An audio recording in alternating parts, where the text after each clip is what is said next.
ايام ما كنا في المدرسه كان لازم يطلع حد دمه تقيل يقول لك قبل الامتحان ما ذاكرتش حاجه وعايزنا نساعده. يخرج من الامتحان معيط ونتفاجئ انه مقفل الامتحان. موت وسمي انا الناس اللي ما تعرفهمش ملتهم اهدي، عشان كده شبهناهم بيهم. انتوا عارفينهم طبعا، تاريخهم واعر قوي قوي قوي من ايام هيكلم.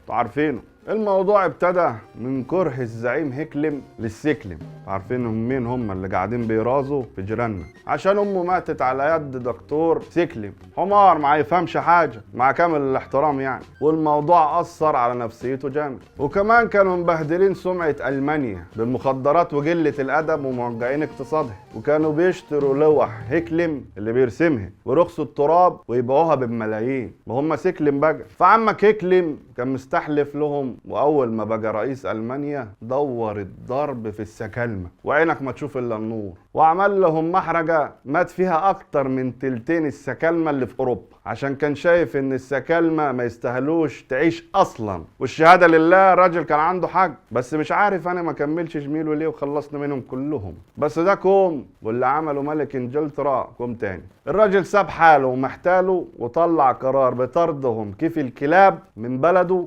وكان اول حد يعمل كده. وده عشان عذبوا طفل انجليزي، طفل واحد.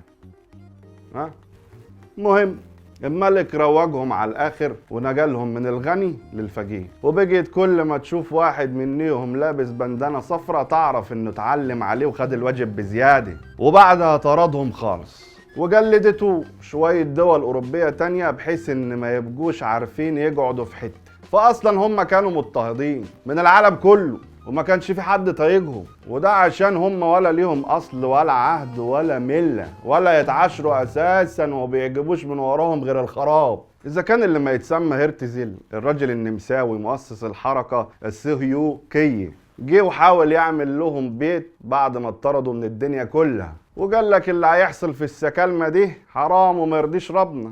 قال يعني هم يعرفوا ربنا، وراح مطالب ان السكالمه اللي ما تسواش نكله يبقى ليهم وطن. قعد مركز معاهم والف عشان خاطرهم كتيب بحيث ان يبقى لهم دوله تلمهم، والطريقه كانت حلوه فعجبت الناس الكبيره، وقالوا خلاص ماشي هنعمل لهم منظمه صهيونيه ونعطف عليهم في القانون الدولي، بدل ما هم ملطشه كده واللي رايح واللي جاي قاعد يديهم على قفاهم بيموتوا في الضرب. وبعدها جه بالفور السياسي البريطاني راح جاي للسكالمه خدوا ارض قرايبنا وطن ليكم، وكانها ارض امه هي. عشان كده سموه الوعد المشؤوم، من لا يملك لمن لا يستحق.